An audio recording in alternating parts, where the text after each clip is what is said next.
For our park project, I was working with a team of 4 park fellows, and we were working with the Tompkins County Fire Department, which comprise of 17 fire departments. We're helping them to figure out how to increase volunteerism. The issue with retention and recruitment was something that we'd been discussing for probably like a year, and we didn't know how to fix it. So just through brainstorming, we had the bright idea to reach out to Cornell since they were right in our backyard. So once we had that idea to contact them, it was so easy after that. So if they blossomed. Yeah, and I don't know what we would have done if Cornell hadn't helped us.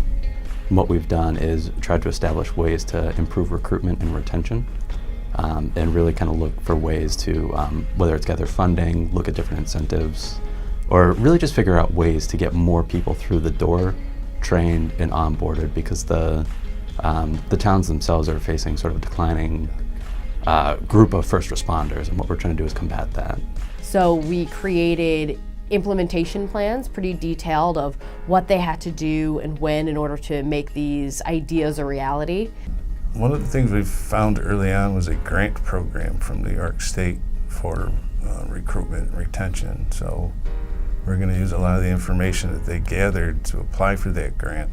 And we hope to get a $25,000 funding for next year. Because of that, that'll help a lot. The overall goal was to provide them with exactly the information that they needed to fill out this recruiting and retention grant that they were interested in actually applying for, to get funding to do these projects. So that was the big goal for us, was to give them enough information that they could fill out these grants on an ongoing basis going forward, so they can actually continue to fund these implementation projects. The benefit that I got from that is being able to take everything that you learned within the Cornell community and within the park program itself, and then applying that to a service-based program outside into the broader community.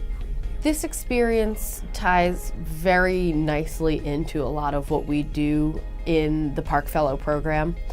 A lot of what we learn is about service-based leadership, going out into the community and helping these fire chiefs figure out what it was that was holding them back from a recruiting perspective, and then giving them the tools to actually go forward and change that, is really all about what service-based leadership is. The quality of students was phenomenal. We knew that they would have busy schedules with their coursework, so we were really impressed with their enthusiasm and dedication to our project. I think when you bring a lot of students in from all around the world, we end up in a different kind of community than the one that we're actually situated in. And you've got very different people and very different perspectives that exist outside of this Cornell bubble, that exist in the overall Tompkins County and Ithaca community. And so getting to know those people was also really fantastic, and just understanding their perspectives. The best part about this service project was really coming together with people that are likely wouldn't have worked with otherwise, and probably won't find myself working with on a regular basis. I'm going into finance, several others are going into consulting, and it's tremendous to see such a different perspective relative to the background that I have and the career that I'm really looking to pursue, and taking really the top talent within this community and working on a project this impactful into its own community for Tompkins County. I hope they come back to see how we made out, because they should be very proud of what they accomplished. Yeah.